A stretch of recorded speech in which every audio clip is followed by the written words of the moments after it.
There comes a moment in a woman's life when the noise of the world no longer defines her. She stops dancing to the tune of other people's expectations, and she silences the voices that try to write her story without her permission. She begins to understand that she is not just someone's daughter, wife, or employee. She is God's masterpiece, fearfully and wonderfully made. It is the holy act of guarding the life God entrusted to her, refusing to be depleted by people who only take but never pour back. It is the courage to say, I am worth the love I keep trying to give to everybody else. She learns that saying no is not a betrayal of love. It is a boundary that preserves it. She no longer sacrifices her peace for temporary approval, nor does she shrink her dreams to fit inside the comfort zones of small-minded people. It means she walks away from tables where respect is not being served. It means she builds the life she once begged others to give her. And when she finally does, she is no longer afraid of walking alone because she has learned she was never truly alone. She no longer apologizes for the light in her eyes or the fire in her spirit. She stops living on crumbs and starts feasting on the fullness of her purpose. And when she chooses herself, she discovers that she was never losing anyone. She was gaining the woman God always intended her to be. There is a lie that has been whispered into the hearts of women for generations. A lie that says, if you put yourself first, you are selfish. If you say no, unkind. If you rest, you are lazy. If you protect your peace, you are unloving. It is a lie that has shackled women into carrying weights that were never theirs to carry, has made them bleed themselves dry trying to pour into everyone else's cup, even while their own is empty. It has convinced them that the highest form of virtue is to neglect themselves in the name of service. Stewardship is the sacred responsibility to take care of what God has entrusted to you. If He gave you life, if He placed breath in your lungs, if He clothed you with purpose before you even stepped into this world, then you have a responsibility to protect, nurture, and honor that life. Choosing yourself means you finally understand that you are God's property, His creation, His handiwork, and no wise owner mistreats what belongs to them. No loving father would want his daughter to run herself into the ground in the name of pleasing others. If you are a temple of the Holy Spirit, choosing yourself is maintaining the temple, keeping it strong, whole, and worthy of the presence that dwells inside it. Think about it. If you never refuel your car, eventually it will stop. If you never water a plant, it will wither. If you never rest your body, your health will break. And yet so many women think they can keep running on empty, keep giving without receiving, keep smiling when their soul is crying. That is not holiness, that is harm. Choosing yourself is the moment you decide will not destroy the very vessel God wants to use to bless others. It's not about abandoning your family, your calling, or your responsibilities. It's about refusing to abandon yourself in the process of serving them. For too long, culture has celebrated the burnt-out woman, the overworked woman, the woman who does it all while silently dying inside. We clap for her strength, but ignore her exhaustion. We applaud her sacrifice, but overlook the way she has sacrificed her own well-being. But stewardship is not about burning yourself out to prove your love. It is about caring for yourself so your love is sustainable, so your presence is healthy, so your spirit remains whole. Even Jesus took time away from the crowds. He withdrew to quiet places. He rested. He ate.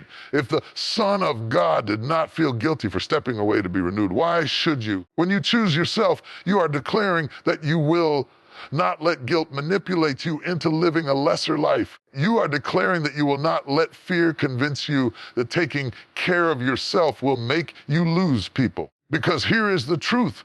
The ones who truly love you will celebrate your growth, not resent it. The ones who value you will understand that your yes means more when it is given freely, not forced from an empty heart. Choosing yourself also means redefining what love looks like. Love is not enabling disrespect. Love is not accepting mistreatment in silence. Love is not working yourself to the bone while pretending you're okay. Love is patient and kind, and that kindness starts with you. Choosing yourself teaches the people around you how to treat you. When you set boundaries, you send a message, I am worth respect. I am worth care. I am worth honor. And the more you honor yourself, the more you invite others to do the same. This kind of choice changes everything, changes the way you show up in relationships because you're no longer desperate for approval. It changes the way you work because you're no longer driven by burnout but by purpose. It changes the way you live because you're no longer surviving. You are thriving. Some will misunderstand you. Some will call you selfish because they benefited from the version of you that never said no. They will call you changed like it's an insult because they preferred the you that lived in constant sacrifice for them. But remember, their discomfort is not a sign that you are wrong. It is a sign that the boundaries you are setting are working. Choosing yourself is an act of faith. It's believing that God will still bless your family if you rest. It's trusting that you are not the savior. He is. It's realizing that you are not the source of everyone's happiness and that it's okay for people to take responsibility for their own lives.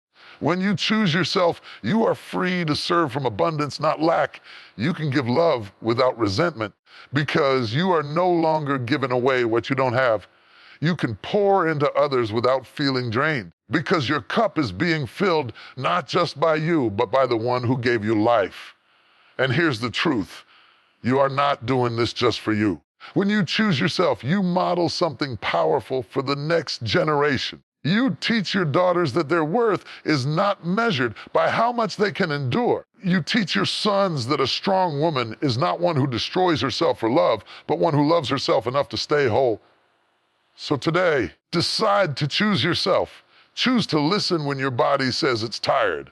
Choose to honor the dreams God placed inside you. Choose to walk away from anything that dishonors your value. Choose to protect the vessel that carries your purpose. There comes a time in every woman's journey when she realizes that peace is not just a luxury, it is a necessity. Peace is the air she breathes, the rest her soul craves, the stillness that keeps her grounded when life tries to pull her in 1,000 different directions. Peace is not something the world will hand to you freely. Peace must be protected, and the shield that guards it is called boundaries. Boundaries are not walls to keep love out. They are gates to let the right kind of love in. They are not weapons to hurt others. They are tools to honor yourself. Boundaries are the lines you draw in the sand that say, this far and no further. This is where I stand. This is what I will allow, and this is what I will not. Without boundaries, a woman's life becomes an open field where anyone can come and trample her dreams, plant their chaos, and drain her energy. Without boundaries, her time is not her own. Her mind is constantly unsettled, and her spirit is worn thin from trying to be everything to everyone. Peace does not just happen. It must be cultivated, and cultivation requires separation. And care enough, just as a gardener must fence off the garden to keep out the animals that would devour the harvest, a woman must fence off her heart from the people, situations, demands that would destroy her joy. Some people will not like your boundaries. They will take offense when you say no. They will accuse you of being cold, distant, or difficult. But here's the truth. Those who benefit from your lack of boundaries will always see them as a problem. Their discomfort does not mean your boundaries are wrong. It means they are working. Boundaries are not about pushing people away. They are about protecting what God has entrusted to you. Your mind is a gift. Your heart is a treasure. Your energy is limited. Your life is short. Every moment you give to something or someone is a moment you will never get back. So why waste it on things that steal your peace? This is not cruelty. This is wisdom. Even Jesus had boundaries. He did not heal every person he met. He did not attend every event. He often withdrew from the crowds to rest and pray. He had his inner circle, his 12 disciples, and even within them, he had his 3 closest, Peter, James, and John. If the Son of God was selective with his time and presence, so should you be. When you protect your peace, you protect your purpose. Chaos is loud, and if you are always in the middle of noise, you will never hear the still, small voice of God guiding you. Boundaries create the quiet you need to receive clarity. Some women are afraid to set boundaries because they fear losing people. But here is the truth. If someone will only stay in your life, if they can mistreat you, drain you, or ignore your needs, you are not losing them. You are freeing yourself. When you set boundaries, you will notice something beautiful. The right people will respect them. The right people will honor your space, value your time, support your decisions. You will no longer feel like you are drowning in other people's expectations. Instead, you will stand on solid ground, breathing deeply in the calm you have fought for. For boundaries are not a one-time decision, they are a daily practice.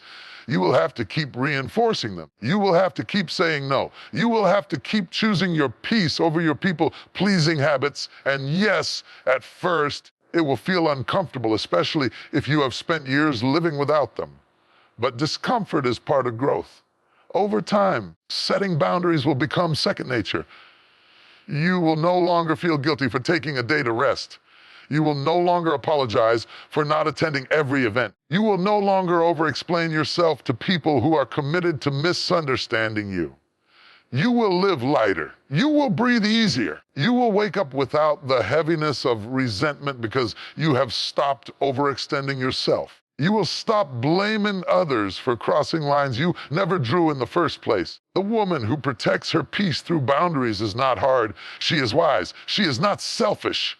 She is strategic. She understands that her ability to give to others depends on her ability to care for herself. She knows that love without boundaries turns into exhaustion, and service without limits becomes slavery. You are not called to be a doormat for other people's drama. You are called to be a light, and lights cannot shine if they are smothered by constant demands. Boundaries remove the smothering and let your light shine bright. So, protect your peace. Protect it like the priceless jewel it is. Not everyone should have access to your life. Not every opinion deserves a response. Every battle is worth your fight. Not every person is worthy of your trust. Remember this: peace is not something you wait for. Peace is something you make. And you make it by drawing the line and standing firm, even when it is uncomfortable, even when it costs you relationships, even when it forces you to change long-standing habits. You deserve to live a life that feels calm on the inside, no matter what is happening on the outside. You deserve to wake up in the morning without anxiety flooding your chest. You deserve to rest at night without replaying 1,000 unnecessary conversations in your head. You deserve peace, and you have the power to protect it. So today, choose to be the woman who draws the line. Choose to be the woman who does not apologize for guarding her joy. Choose to be the woman who understands that peace is sacred, and anything that threatens it must be dealt with. There comes a point in a woman's journey when she looks at the mirror and decides, I will not make myself smaller so others can feel bigger. I will not dim my light just so someone else can feel comfortable in the dark. I will not cut off my wings so I can walk with those who are afraid to fly. The woman who refuses to shrink knows her worth is not up for negotiation. She has spent too many years trying to earn a seat at tables that were never built for her in the first place. Now she realizes she is not called to squeeze into someone else's small vision. She is called to build her own table, room enough for her full self and the fullness of her purpose. She has learned that those who are intimidated by her presence are not her people. If her joy makes them jealous, if her confidence makes them uneasy, if her growth makes them distant, she does not shrink.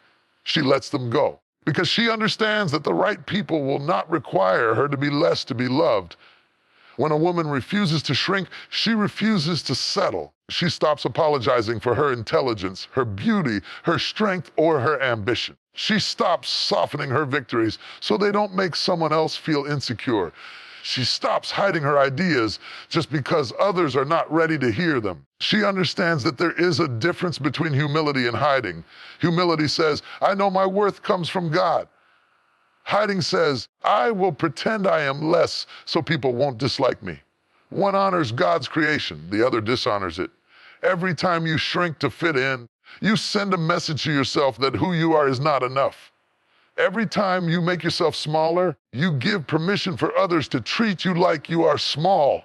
And eventually, if you do it long enough, you will forget the size of your own worth. When you stand tall, unapologetically, you remind yourself and the world that you are not here to take up less space. You are here to fill the space you've been given and then expand beyond it. Some will call you arrogant. They will mislabel your confidence as pride because they are used to the version of you that stayed quiet, agreeable, and easy to overlook. But you know the truth. You are not arrogant. You are aware. Aware of the gifts you carry. Aware of the calling on your life. Aware of the cost of hiding your light. Even scripture says you don't light a lamp and hide it under a basket. And yet, how many women live like their light should stay hidden so no one else is blinded by it?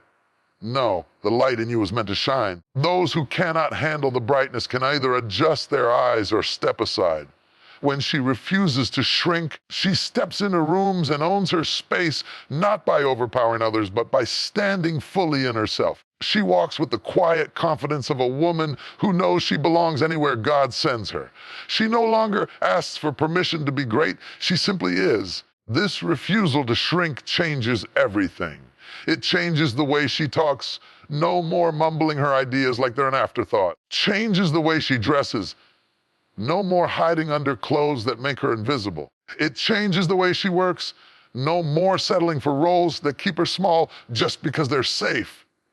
When one woman refuses to shrink, she gives other women permission to expand. She becomes a living example that you can be kind and confident, humble and bold, gracious and unapologetically strong. The truth is, shrinking is rooted in fear.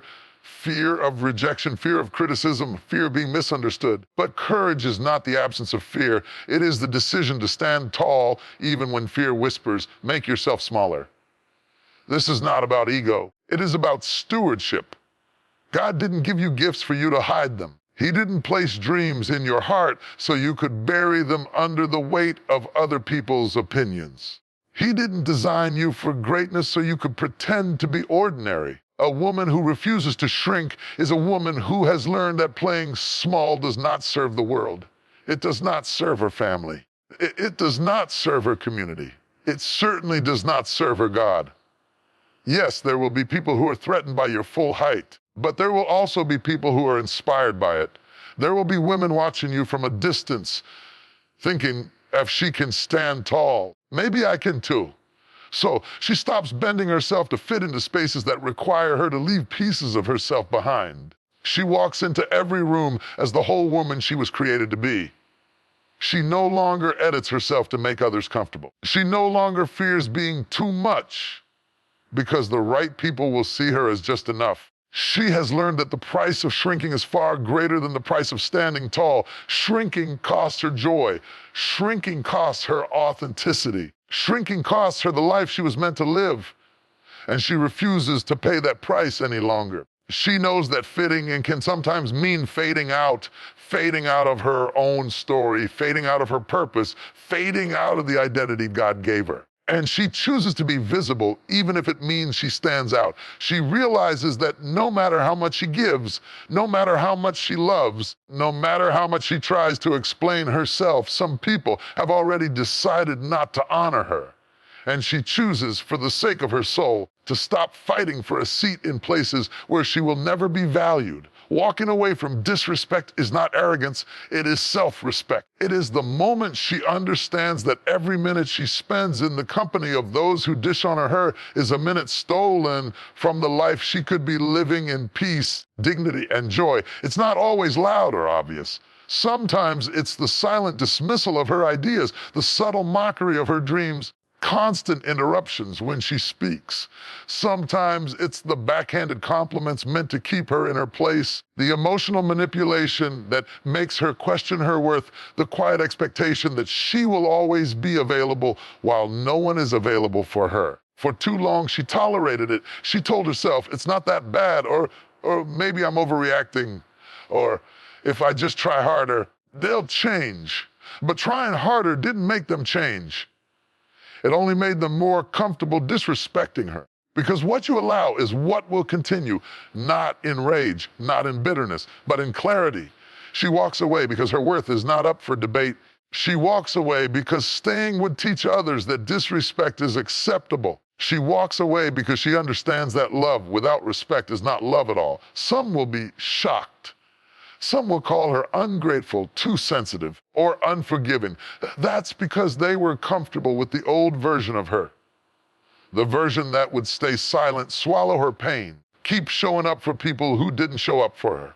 But that version no longer exists. The woman she is now knows that peace is better than proximity. She knows that respect is better than recognition. She knows that walking away from what dishonors her opens the door for what will honor her. She is not afraid of being alone anymore. She understands that loneliness in a respectful space is better than companionship in a toxic one. She understands that sometimes God closes doors not to punish her, but to protect her, and that her role is not to bang on those doors, to trust Him enough to walk through the open ones ahead. Walking away from disrespect is not about punishing others, it's about protecting herself. It's about guarding her heart, her time, her energy, and her future. It's about refusing to spend her life trying to prove her worth to those who are committed to denying it. And here's the truth: the more she walks away from disrespect, the more she attracts respect. When she shows people how to treat her, she filters out those who are incapable of honoring her presence.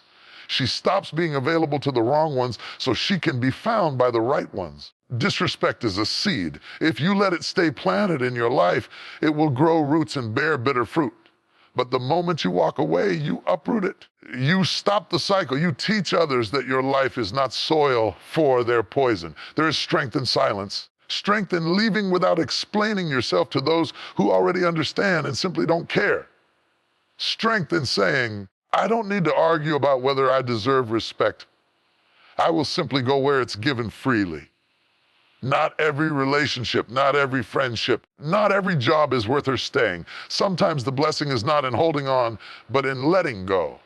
Sometimes the miracle is not in God changing them, in God changing her, giving her the courage to walk away. She has learned that you cannot beg someone into seeing your value. You cannot force someone to treat you right. You cannot love someone enough to make them respect you. Respect must be given freely, and if it isn't real. And when she does, she feels the weight lift. She breathes deeper. She sleeps better. She smiles without pretending. She realizes that walking away is not losing. It's winning. It's trading the counterfeit for the real thing. It's making space for the friendships, the opportunities, the love that will not demand she shrink, bend, or break to be accepted. She knows that walking away is not the end of the story. It is the beginning of a better chapter. One where she is valued for who she is, not just what she can give. One where her boundaries are not seen as walls, but as gates that keep love pure. One where she is not simply present, but fully seen. She's tired of waking up each day just to make it to the next. Tired of counting the days instead of making the days count. Tired of putting out fires, solving problems, meeting needs, and never tasting the fullness of joy that God intended for her. For years, she thought that was life. Waking up, grinding through the day, collapsing into bed, and doing it all over again. That was normal. That was what she had been told a good woman does. Sacrifice everything, endure everything, carry everything. But one day, something inside of her broke, not in a way that left her weaker, in a way that woke her up. Survival mode is mechanical. It's about getting through the day with as little damage as possible. It's about putting out enough energy to keep everything afloat, but never enough to actually move forward. In survival mode, she's breathing. She's not alive. She's functioning, but she's not flourishing. He didn't put her here to just get by. He didn't breathe life into her so she could live on autopilot, watching her dreams collect dust while she takes care of everyone else's needs. She was made for more. She was made for life, abundant, overflowing, joy-filled life. She begins to prioritize moments of joy, not just moments of duty. She starts saying yes to things that make her heart race, not just yes to things that keep her obligations met. She remembers passion she buried under the weight of responsibility. She picks up dreams she laid aside because life got in the way. She stops measuring her worth by her productivity and starts measuring it by her presence. How present she is in her own life, deeply she loves, how freely she laughs, how often she stands in awe of the beauty around her. When she starts living, she gives herself permission to rest without guilt, to celebrate without apology, and to enjoy without suspicion. She stops waiting for the other shoe to drop and starts believing that good things can last. She also stops postponing her life until things get better. She no longer says, I'll be happy when, or I'll start living once. She understands that life is happening now, in this moment, even in imperfection. She chooses to live in the middle of the mess, to dance even when there's no music, to rejoice even when everything isn't exactly as she wants it to be. And here's the thing, starting to live doesn't mean every problem disappears. It means her focus shifts. Instead of only seeing the weight she carries, she starts seeing the blessing she holds. Instead of only counting losses, she starts counting wins. Instead of just trying to avoid pain, she actively seeks joy. When a woman starts living, she begins to set her own rhythm. She no longer moves at the frantic pace others demand of her. She moves to the beat of her own purpose, aligned with the one who gave her life. She stops being a passenger in her own story and takes the wheel. This change scares some people, those who are used to her always being available, always putting herself last, always carrying the heavier load. They may not like the living version of her, because the living version of her says no sometimes. The living version of her has boundaries. The living version of her chooses joy even if it's inconvenient for someone else. When she stops surviving, her faith deepens. She stops praying just for strength to endure and starts praying for vision to expand. She begins to expect more from life, not in a greedy way, but in a grateful way, because she knows her Father's heart and his promises. She starts looking forward instead of just looking for escape route. She also starts investing in herself again. She reads books, travels when she can, learns new skills, starts that business, picks up that hobby, signs up for that class. She no longer sees self-investment as selfish. She sees it as essential. Because a woman who is living fully is a woman who can give fully. And the beauty of starting to live is that it changes how she shows up in every other role. She becomes a better mother because her children see her happy, not just exhausted. She becomes a better partner because she's no longer giving love from a place of emptiness.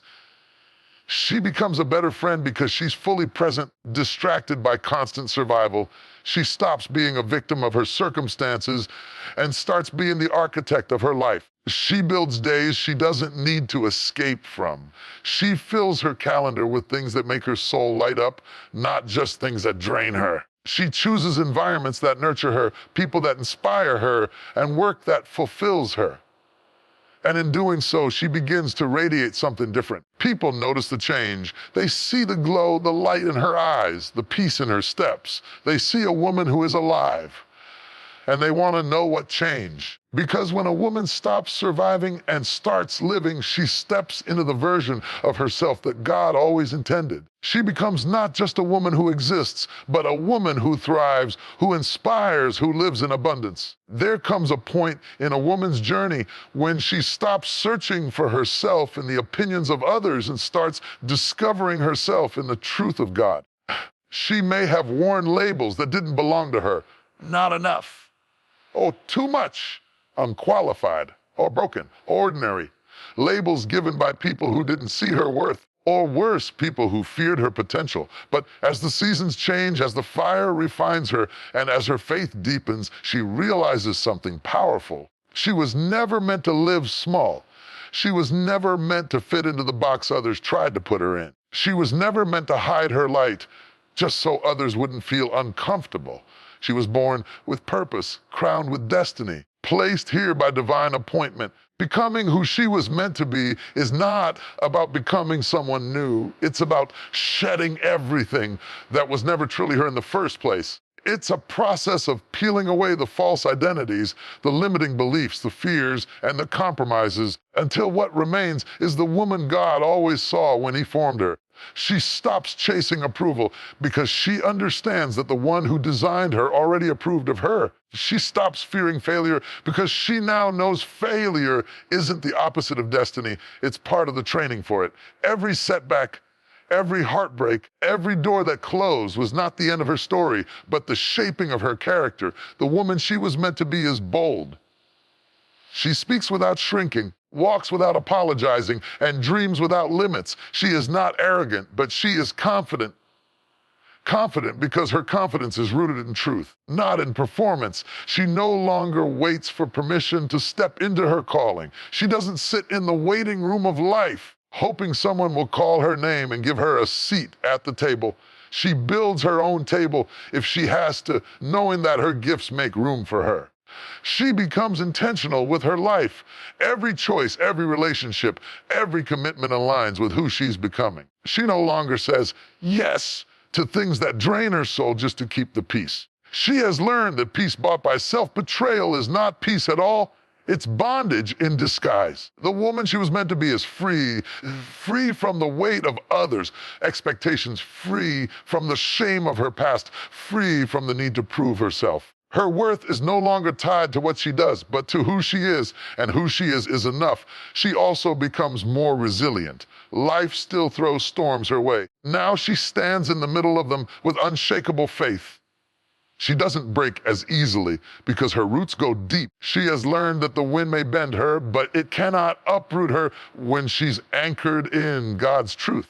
Becoming who she was meant to be doesn't make her flawless. It makes her authentic.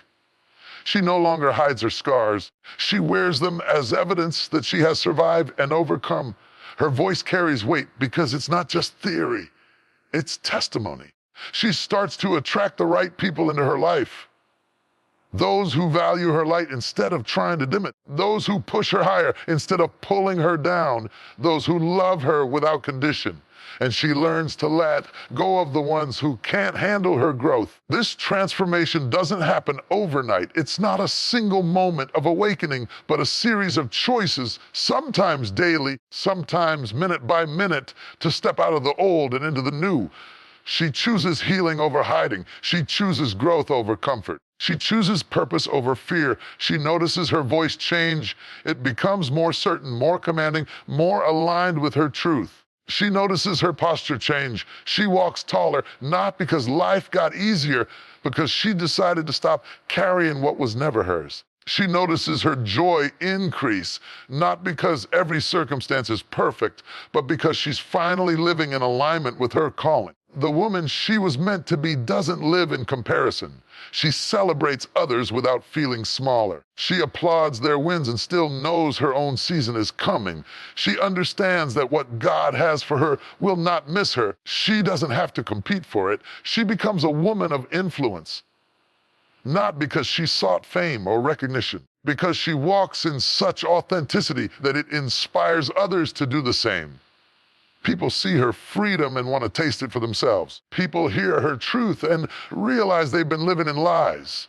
People watch her resilience and start believing in their own strength. She becomes unshakable in her identity. The world can throw opinions, criticism, even rejection at her, and she won't crumble. She has learned to anchor her worth in something eternal, not in the shifting sands of public opinion. And perhaps most beautifully, she becomes a woman who knows peace. Not the fragile peace that comes from controlling every detail, the unshakable peace that comes from trusting God with the details. She doesn't need every answer before she steps out in faith, because she knows the one who holds the answers. The woman she was meant to be is not afraid to take up space, to speak her mind, to pursue her dreams, to love fiercely, to walk away when necessary, and to stand firm in her truth. She lives with her heart open, but her boundaries intact. She gives generously, but doesn't deplete herself. She carries herself with grace, but she will not tolerate disrespect. And as she walks fully in her identity, something extraordinary happens. She starts to see her life align in ways she never thought possible. Opportunities begin to find her. Peace becomes her default, joy becomes her strength, and purpose becomes her compass. She realizes she no longer has to strive to become enough, because she already is. She's not waiting to arrive somewhere, she's living it right now. Every step, every lesson, every trial was preparing her for this, for becoming who she was always meant to be. And now, standing in this place of alignment, she can look back with gratitude, even for the pain, because it was the breaking that built her, the loss that taught her value, the rejection that pointed her to the right doors, and the waiting that strengthened her faith.